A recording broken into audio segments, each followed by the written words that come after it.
guys, welcome back to my channel. I hope you all are doing good. So I know it's been so long since I posted a video. If you are following me on my Instagram, then you would know that I've been to India in April for 2 weeks for my sister's wedding. So I just came back like 2 weeks back, and then I became really busy with my job and other things, so I couldn't post a video for you guys. But yeah, I'm back with a wonderful video today, and it's going to be really useful for people who are studying masters or bachelors here in the United Kingdom. So today's video is going to be all about how to get distinction in your masters or bachelors. So basically, if you know me, I have done my masters in international business management with work placement, and I've got distinction in my masters. So I thought I'd be able to give you some, tips and tricks to get distinction. I've learned a lot through this process, and I just want to share that with you guys so that you can also get distinction in your degree. So the first point is basically it's not at all easy to get a distinction award here, guys. Trust me, it requires a lot of hard work and effort. I've worked really hard to get distinction award. So if you're someone who are really passionate and very hardworking, then you can get distinction in your master's or bachelor's degree. So coming to the video, I just want to tell you guys what I did to get distinctions and what I followed basically, so that you might get an idea as to what to follow and what not to. So basically, first thing is I did not give importance to my part-time more than my studies. Yes, guys, so basically I came here to study, so that's my main reason. So that's my main focus as well.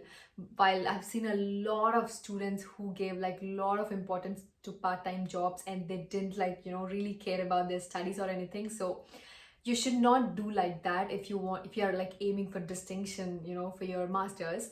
So basically I gave my complete attention to my studies. I did do part-time job, but that's only for 20 hours per week. That's allowed legally as well, and that's what we can do. If you work 20 hours per week, then it doesn't actually affect your studies in any way. You can actually balance both really well if it's 20 hours. But if you do more than that, and if you give more importance to part-time jobs, and if you want to earn money, and if you don't want to study, then you wouldn't get distinction in your masters at all. So my first advice would be to concentrate on your studies more than your part-time jobs. Do it only for your living, and that too 20 hours per week. That would be really sufficient for you in terms of money. So that's my first point. And the second thing which I did was I attended almost all the classes, guys.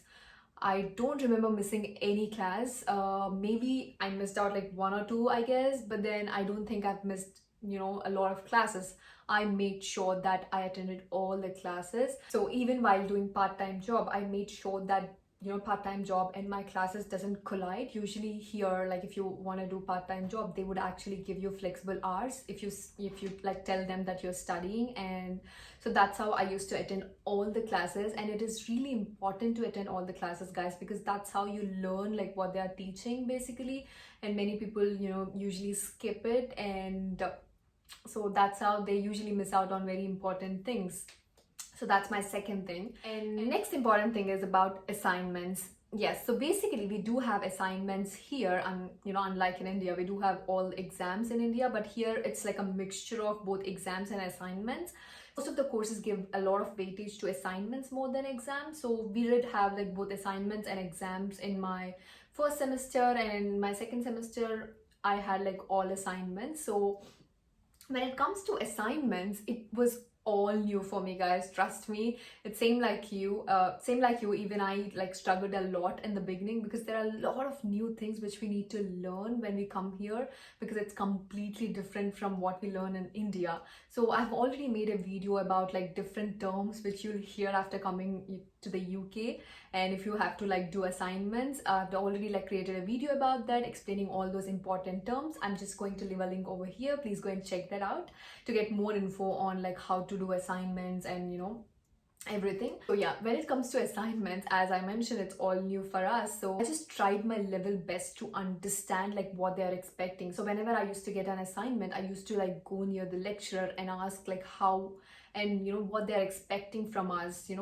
If we understand what they're expecting from us, then it'll be easy for us to search and then create an assignment. So that's how I used to like get familiar with the document which they gave us. They usually give us a document explaining like what they're expecting from us through assignments. So I made sure I understand what they're asking, the title, or the word count, or made sure I understand what exactly they need.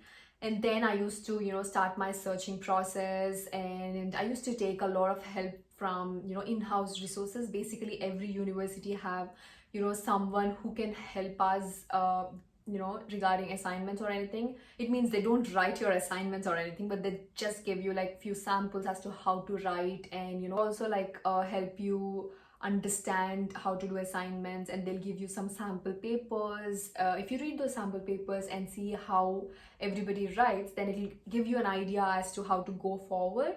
And yeah, I've used all those resources, and that's how initially in my first semester, my first assignment, it was really hard for me to do, and it took ages for me to finish. And I took help of all the resources, I took help from my lecturer, everything.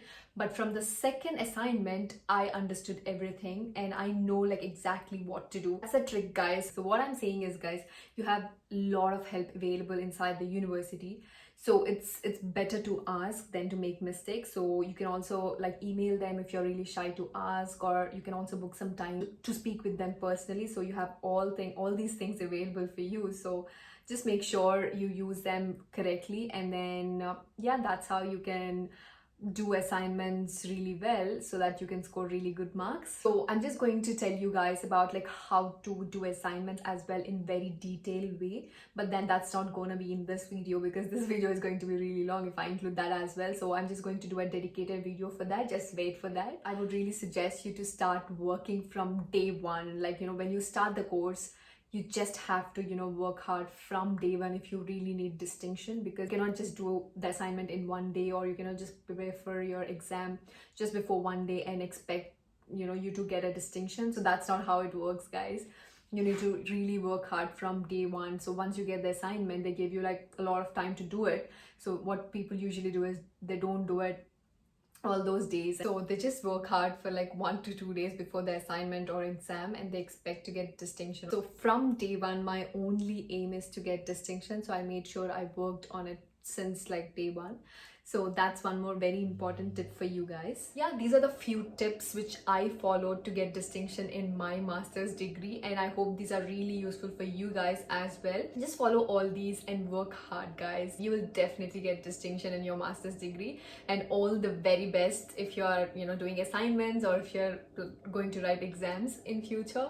And yeah, just let me know in the comment section below if you have any doubts as to like how to get distinction, or how to do assignment or exams. And if you like this video, do not forget to like, share and subscribe to my channel, and also don't forget to follow me on my Instagram, and I'll be back with more videos. Bye guys.